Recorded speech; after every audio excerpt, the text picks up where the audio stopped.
Now, Sami Hamdi is the editor-in-chief of The Interest, a United Kingdom-based international magazine, and is a regular commentator in the Middle East and North Africa politics. He joins us now via Skype from London. Mr. Hamdi, a very good evening to you. Thank you so much for joining us and a warm welcome to the Globe. Now, ideally, this new development would have been welcomed with great enthusiasm, but it doesn't appear so in Libya, as we are told that many Libyans feel that this particular peacekeeping effort will not yield any result. In fact, it did not bring about the change that is so desperately needed in terms of ending the almost 10-year war.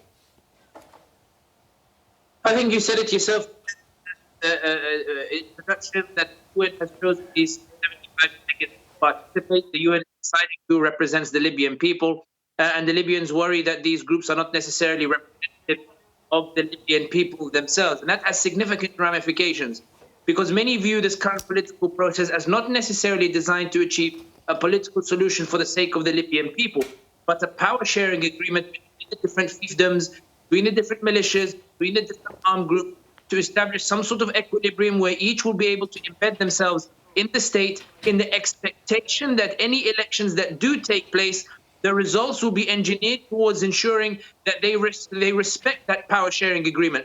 For those who don't understand what I mean that in the event the election produces unwanted results, the political parties which are maintaining their military wings will do as they did in 2014, where we saw a militia reject the election results and seize the airport, and the other militia reject the election results and go eastwards and seize territory for themselves. And this is the fear here. And this is why the problem is not necessarily that the Libyans are against elections. The Libyans have had elections 2011, 2014. But the problem with those elections is not necessarily that they weren't free and fair, but that the political parties with their military wings do not accept a result that they do not like. And that's why, as long as the political process continues on the basis of respecting military might, of rewarding influence, rewarding fiefdoms, instead of asserting the importance of representing the Libyan people, then I fear that we're heading towards an election that will produce a proxy government, a state that is loyal to the international backers as opposed to representative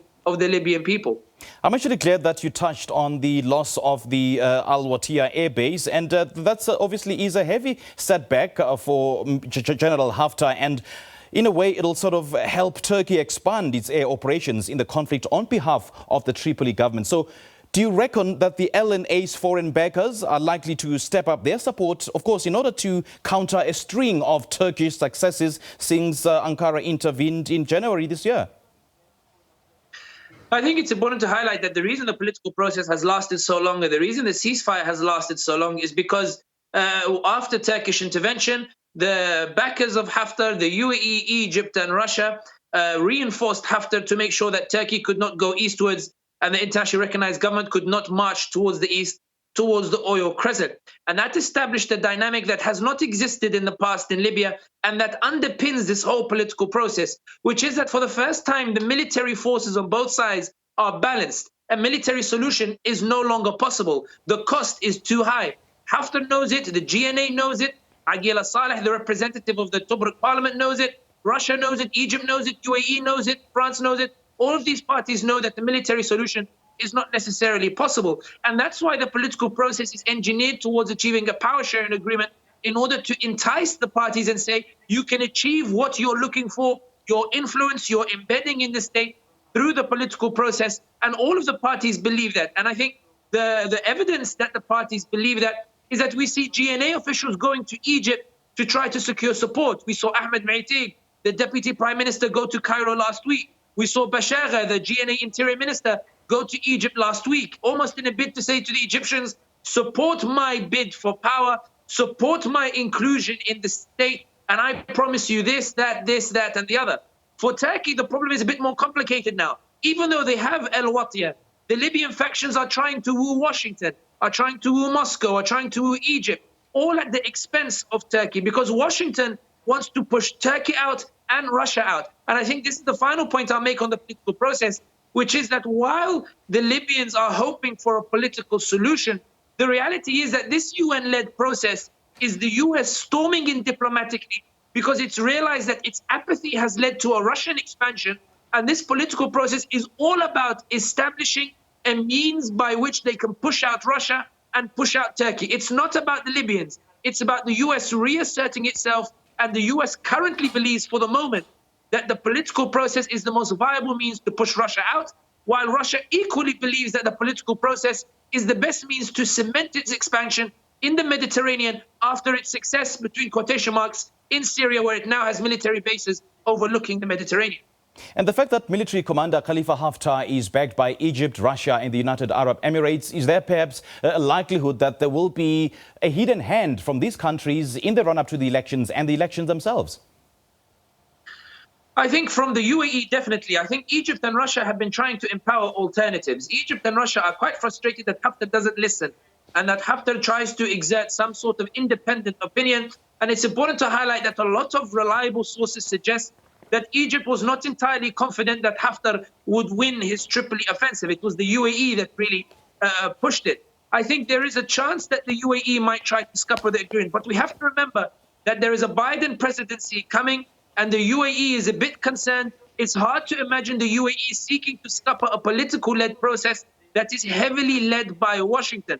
The UAE is in an awkward position. Moreover, the UAE is also in an awkward position because the Egyptians are upset that the UAE plan has failed and that the Turkish intervention is now entrenched and the threat was almost reaching the Egyptian border. So I think it's not the case that there will be a hidden hand in order to scupper the political process, but there will be hidden hands from everywhere, from Russia, from Turkey, from Washington, from France, from Germany, from everybody in the build-up to elections to ensure that the election results reflect the outcomes of the political process, to ensure it protects the power-sharing agreement, and that the election results do not produce anything that remotely represents the will of the Libyan people. It's about establishing an equilibrium. The future of Libya is now outside of the hands of the Libyan people. Even if they have elections, it's in the hands of the international powers. And that's why it's almost prophetic, the sayings of some analysts in 2011, when they said that after the NATO intervention, Libya had sold its country in exchange for freedom.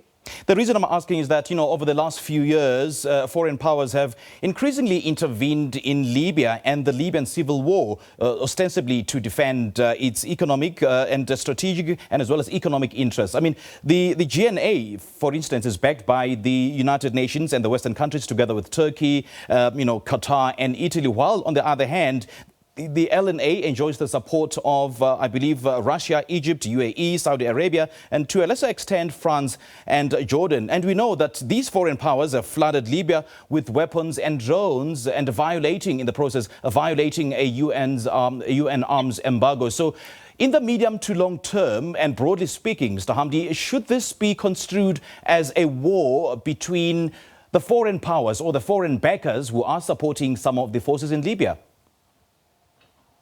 I think I wish that Libya could be divided into two camps, in the sense that the way that, Egypt, Saudi, UAE on one side and the UN on the other side.